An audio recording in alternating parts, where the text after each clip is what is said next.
Yo, what's up mga tropa? Nandito na naman tayo at meron lang tayong medyo bagong chismis, no? Kung nakikita nyo yung pagmumukha netong egg bites na to, no? Etong kalbo na to, kung sino man ang nakakakilala kung kanino mang tatay to, ay nako, huwag ka nang magtago at pinaghahanap ka na. At eto nga, no, base sa post dito ni Raymond Fortun, sabi niya dito, a cycling community is requesting for help to identify this individual, etong ang kalbong to, who was driving a Kia car around 6 p.m. netong August 8 nga near Welcome Rotonda. Kasi ang nangyari, etong nagbibisikleta ay kinat netong nakakotse etong kalbo na to, no? He cut across the cyclist, assaulted and pulled out a gun on the unarmed cyclist. So nakita nyo, no? Kinasahan naman niya.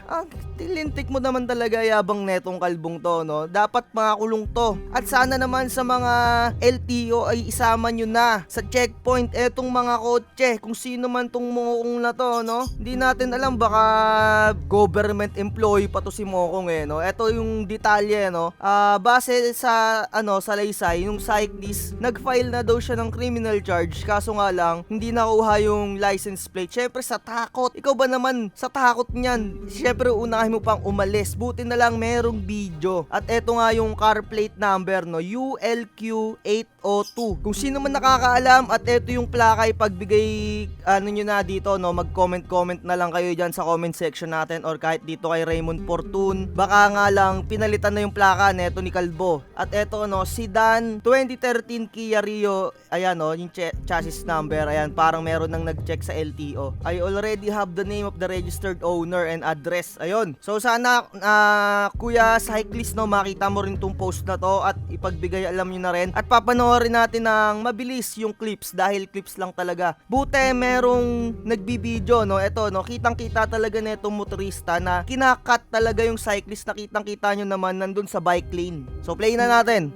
Ayan o, kupal o. Grabe, no? Tang ina mo. Kupal talaga tong kalbong to. Ayan. Ayun, oh. Buti na videoan no? Oh. Ayan. Ayun, kinutusan pa. Tingnan mo. Kaya pala matapang may baril.